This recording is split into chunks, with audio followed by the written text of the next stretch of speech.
Hello friends, ધમુસ kitchen and blog પર તમારું સ્વાગત છે. આજે હું તમારી સાથે એક ફરાળી રેસિપી શેર કરું છું. ઉનાળાની ગરમીમાં પેટને ફાવે એવી, વળી ટેસ્ટમાં તો લાજવાબ બને છે. ખાસ કરીને ઉનાળામાં આવતા વ્રત ઉપવાસ માટે આ રેસિપી તમને ખૂબ જ પસંદ આવશે. તો ચાલો ઝડપથી રીત પણ જોઈ લઈએ. તો સૌથી પહેલાં આપણે અહીંયા 2 મીડિયમ તીખાશવાળા મરચાં લઈશું અને 1 મોળું મરચું લઈશું. મરચાંને આપણે આ રીતે રફલી સમારી લઈએ. ત્યાર પછી મિક્સરનો નાનો જાર લઈશું અને મરચાંને એમાં ઉમેરી દઈશું. સાથે આદુનો એક નાનો ટુકડો ઉમેરી દઈએ અને હવે આદુ મરચાંને આપણે ગ્રાઇન્ડ કરી લઈએ. અહીંયા મરચાંની અધકચરી ખાંડેલી હોય એવી પેસ્ટ તૈયાર કરી છે. ત્યાર પછી આપણે એક મિક્સિંગ બાઉલ લઈશું અને એમાં 2 ચમચા જેટલું મોળું અને ઘાટું દહીં ઉમેરીશું.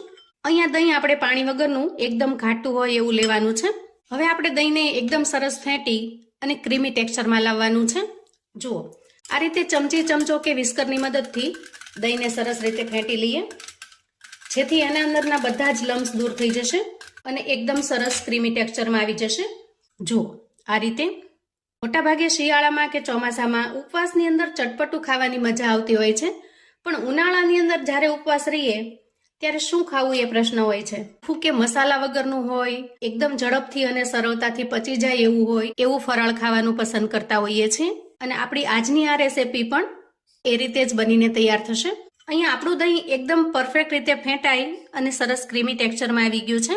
આ સમયે આપણે જે આદુ અને મરચાંની પેસ્ટ તૈયાર કરેલી છે એ અડધી ચમચી જેટલી ઉમેરીશું.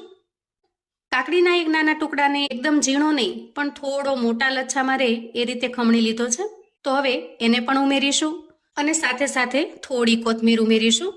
ઉનાળામાં પેટમાં સરસ ઠંડક થાય અને પેટમાં બિલકુલ બળતરા કે એસિડિટી ન થાય એટલા માટે આપણે અહીંયા કાકડી અને કોથમીરનો ઉપયોગ કરેલો છે. હવે આપણે આમાં સિમ્પલ મસાલા કરીશું. સૌથી પહેલા સ્વાદ પ્રમાણે ફરાળી મીઠું ઉમેરી દઈએ. હું સેંધાલું મીઠું વાપરું છું. તમે ફરાળમાં જે કોઈ મીઠું વાપરતા હો એ મીઠું તમારે ઉમેરવાનું. અડધી ચમચી જેટલો શેકેલા જીરાનો પાવડર ઉમેરીશું. થોડો અમથો તીખાનો એટલે કે મરીનો પાવડર ઉમેરીએ. અડધી ચમચી જેટલો વરિયાળીનો પાવડર ઉમેરીશું. વરિયાળીને મેં અહીંયા અધકચરી ખાંડીને તૈયાર કરેલી છે અને આ રીતે ખાંડેલી વરિયાળીનો ટેસ્ટ રેસિપીમાં ખૂબ જ મસ્ત લાગે છે. હવે આ બધી જ વસ્તુને આપણે સરસ રીતે મિક્સ કરી લઈએ.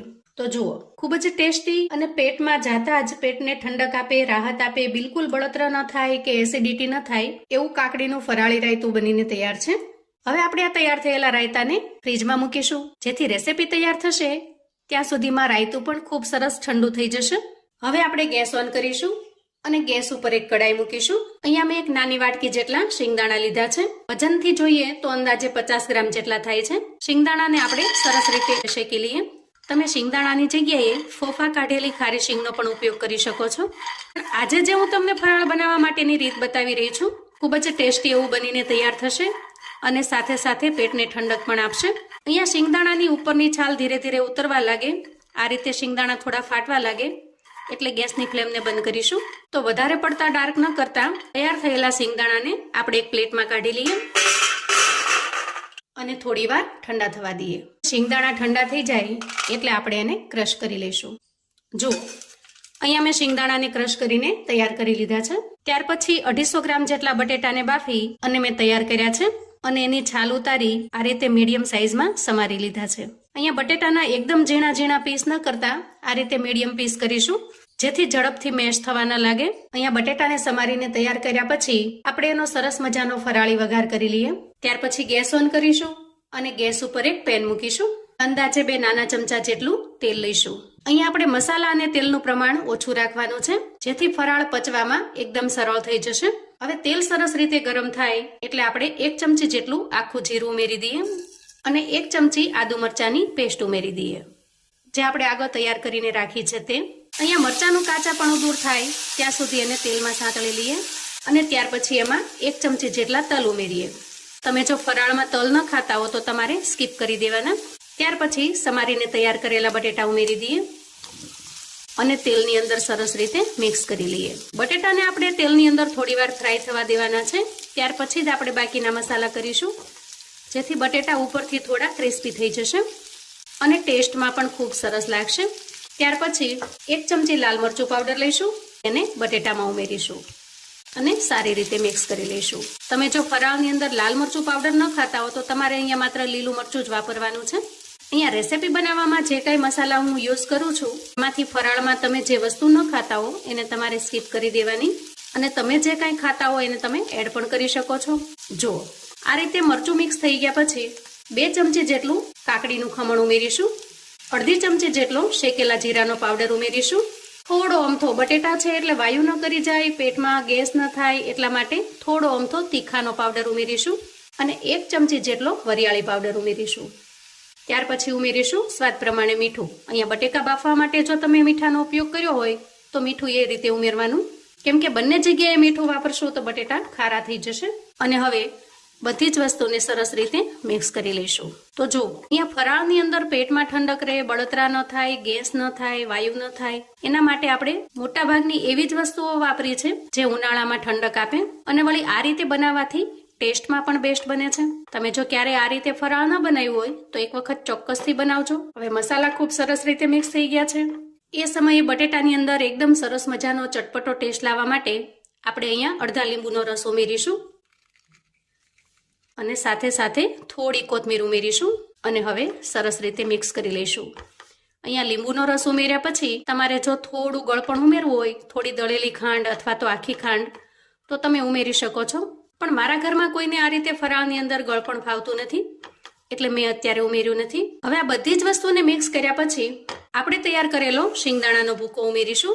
શિંગદાણાના ભૂકાને આપણે છેલ્લે ઉમેરવાનો છે, કેમ કે શિંગદાણા ઉમેરવાથી તરત જ બટેકા ડ્રાય થવા લાગશે અને આપણે જે સૂકા મસાલા કરીશું એ બટેકામાં સારી રીતે નહીં ચડે. પણ જો અગાઉથી મસાલા કરેલા હશે તો બધા જ મસાલા બટેટાની અંદર ખૂબ સરસ રીતે ચડી જશે અને બટેટાનો ટેસ્ટ પણ એકદમ સરસ બનીને તૈયાર થશે. વળી શિંગદાણા શેકેલા હોવાથી વધારે પડતા એને શેકવાની પણ જરૂર નહીં પડે, તમારે ખાલી મિક્સ જ કરવાના છે.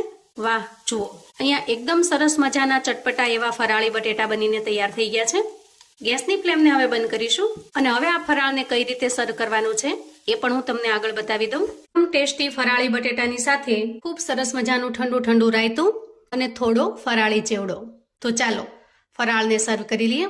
સૌથી પહેલા ફરાળી બટેટા લઈશું અને ઉપર થોડો ફરાળી ચેવડો ઉમેરીશું. ત્યાર પછી એના ઉપર ઉમેરીશું એકદમ સરસ મજાનું ઠંડુ ઠંડુ કાકડીનું રાયતું અને થોડી કોથમીરથી ગાર્નિશ કરીશું. તમારી પાસે જો દાડમના દાણા હોય તો ઉપરથી થોડા દાડમના દાણા પણ ઉમેરજો, કેમ કે એનાથી લુક તો સરસ લાગશે જ પણ ટેસ્ટમાં એકદમ જબરદસ્ત બનશે. તે ઓછા મસાલાથી તૈયાર થયેલું હોવાથી ગરમીમાં પણ ખાવાની મજા પડે એવું ટેસ્ટી બને છે. આ ખીચડી તમે ગમે તેટલી ખાશો ને તો પેટ ભરાશે પણ મન તો ક્યારેય નહીં ભરાય અને ઉપવાસની અંદર ખાવાથી આખો દિવસ ભૂખ પણ નહીં લાગે એવી ચટપટી ટેસ્ટી ફરાળી ખીચડી બનાવીશું. તો ફરાળ માટેની આ નવી રેસીપીને પણ જોઈ લઈએ. વ્રત ઉપવાસમાં એક વખત પેટ ભરીને ખાશો તો આખો દિવસ બિલકુલ ભૂખ પણ નહીં લાગે અને બનાવવાની રીત પણ સાવ સરળ છે. આજની ટેસ્ટી ફરાળી ખીચડી બનાવવા માટે સૌથી પહેલા આપણે અહીંયા બટેકા લઈશું. બટેટા ઉપર ખૂબ જ વધારે પ્રમાણમાં ધૂળ, માટી, કચરો હોય છે.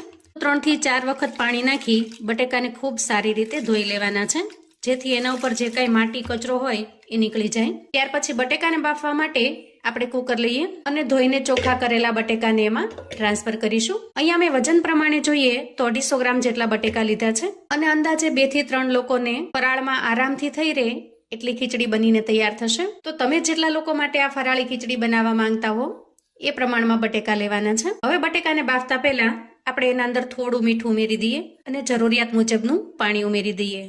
મીઠું ઉમેરવાથી બટેટાનો ટેસ્ટ ખૂબ સરસ બને છે, એકદમ ફીકા ને મોળા નહીં લાગે. હવે ઢાંકણ ઢાંકીશું અને 3 વિસલ વગાડી બટેકાને બાફી લઈશું. અહીંયા ગેસના એક સ્ટવ ઉપર આપણે બટેકાને બાફવા માટે મૂક્યા છે અને અહીંયા બીજા ગેસને ઓન કરી આપણે એના ઉપર એક કડાઈ મૂકીશું. ત્યાર પછી આપણે અડધી વાટકી જેટલા શિંગદાણા લેવાના છે અને આ શિંગદાણાને કડાઈની અંદર ટ્રાન્સફર કરીશું. ગેસની ફ્લેમને એકદમ ધીમી રાખીશું અને શિંગદાણાને સરસ રીતે શેકી લઈશું. અહીંયા અંદાજે 1 મિનિટ જેટલા સમયમાં જ શિંગદાણા સરસ રીતે શેકાઈ જાય છે, એને વધારે શેકવાની પણ જરૂર પડતી નથી. આ રીતે એની સ્કિન ફાટવા લાગે એટલે સમજવાનું કે સરસ રીતે શેકાઈ ગયા છે. જુઓ, આમ કરવાથી એની છાલ પણ ઝડપથી ઉતરી જશે. હવે ગેસની ફ્લેમને બંધ કરીશું અને શેકાઈને તૈયાર થયેલા શિંગદાણાને એક પ્લેટમાં કાઢી લઈશું અને થોડીવાર માટે ઠંડા થવા દઈશું. હવે અહીંયા શિંગદાણા એકદમ સરસ ઠંડા થઈ ગયા છે. તો આ રીતે હાથની મદદથી આપણે શિંગદાણાની ઉપરની જે છાલ છે એને કાઢી લેવાની છે અને ત્યાર પછી આ રીતે સ્પાઈડર જાળાની મદદથી એના ફોતરા પણ કાઢી લઈએ. શિંગદાણામાં જો થોડા ઘણા ફોફા રહી જાય તો પણ કશો વાંધો નથી, એનાથી આપણી ખીચડીના ટેસ્ટમાં કોઈ ફેર નહીં પડે. હવે આ રીતે ચાળીને ચોખ્ખા કર્યા પછી આપણે એક મિક્સર જાર લઈશું અને તૈયાર કરેલા શિંગદાણાને એમાં ટ્રાન્સફર કરીશું. ત્યાર પછી જારનું ઢાંકણ ઢાંકી શિંગદાણાને આપણે ક્રશ કરી લેવાના છે. એકદમ ઝીણા બારીક ક્રશ ન કરતા થોડા ઘણા ઝીણા ચંક્સ રહે એ રીતે ક્રશ કરીશું. જુઓ, પણ તમે જો વડીલો માટે ફરાળ બનાવતા હો તો આ શિંગદાણાને એકદમ વધારે ક્રશ કરી લેવાના, જેનાથી આ દાણા છે એ ખાવામાં ન નડે. હવે તૈયાર થયેલા શીંગના ભૂકાને આપણે એક બાઉલમાં કાઢી લઈએ. હવે ત્યાં સુધીમાં જુઓ, કુકરની 3 સીટી થઈ ગઈ છે અને બટેટા પણ સરસ રીતે બફાઈ ગયા છે. તો આ રીતે બાફેલા બટેકાને એક પ્લેટમાં કાઢી લઈશું અને એની ઉપરની છાલ ઉતારી અને તૈયાર કરી લઈએ. આજે આપણે એકદમ અલગ અને નવી રીતથી ફરાળી ખીચડી બનાવી રહ્યા છીએ અને એટલી ટેસ્ટી અને લાજવાબ બને છે કે માત્ર 1 થી 2 વાટકી ખાશો ને તો આખો દિવસ ભૂખ નહીં લાગે. અને એક વખત જો તમે આ રીતથી બનાવશો તો 100% બાકીની બધી રીત ભૂલી જશો. હવે છાલ કાઢીને તૈયાર કરેલા બટેકાને આપણે ચાકુની મદદથી જ સમારી લેવાના છે. એકદમ રફલી ચોપ કરતા હોઈએ એ રીતે ચોપ કરી લેવાના. એના મોટા કે ઝીણા પીસ પણ નથી કરવાના કે બટેકાનો છૂંદો પણ નથી કરવાનો. આ રીતે ચાકુની મદદથી એકદમ રફલી સમારી લેવાના છે. હવે આટલી તૈયારી કર્યા પછી આપણે ગેસ તરફ જઈશું. ત્યાર પછી હવે ગેસ ઓન કરીશું અને ગેસ ઉપર એક કડાઈ મૂકીશું. કડાઈમાં અંદાજે 1 નાના ચમચા જેટલું તેલ લઈશું. હવે તેલ થોડું ગરમ થાય એટલે 1 ચમચી જેટલું આખું જીરું ઉમેરીએ. 1 ચમચી જેટલી આદુ મરચાની પેસ્ટ ઉમેરીશું. તીખાશ માટે થોડા લીલા મરચાના ટુકડા ઉમેરીશું. થોડા મીઠા લીમડાના પાન ઉમેરીશું. 1 ચમચી જેટલા આપણે અહીંયા આખા તલ ઉમેરવાના છે. જો તમે તલ ન ખાતા હો ઉપવાસમાં તો સ્કીપ કરી દેવાનું. હવે આ બધી જ વસ્તુને આપણે સારી રીતે સાતળી લઈશું.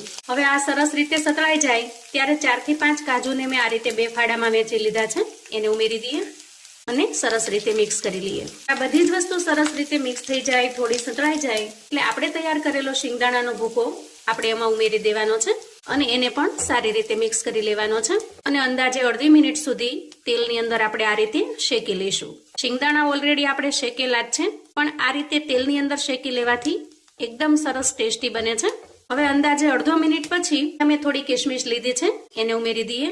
કાજુ ને દ્રાક્ષ બંને ઓપ્શનલ છે, તમને ફાવે તો તમારે ઉમેરવાના, નહીં તો એને સ્કીપ કરી દેવાના. પણ આ બંને વસ્તુ ઉમેરવાથી ઉપવાસની અંદર એનર્જી મળે છે, પોષણ મળે છે અને માત્ર 1-2 વાટકી ખાશો ને તો પણ આખો દિવસ તમને થાક પણ નહીં લાગે. આ બધી જ વસ્તુ સરસ રીતે મિક્સ થઈ જાય ત્યારે જે વાટકીના માપથી આપણે શિંગદાણા લીધા છે એ 2 વાટકી ભરી અને પાણી ઉમેરવાનું છે આ રીતે અને સરસ રીતે મિક્સ કરી લેવાનું છે.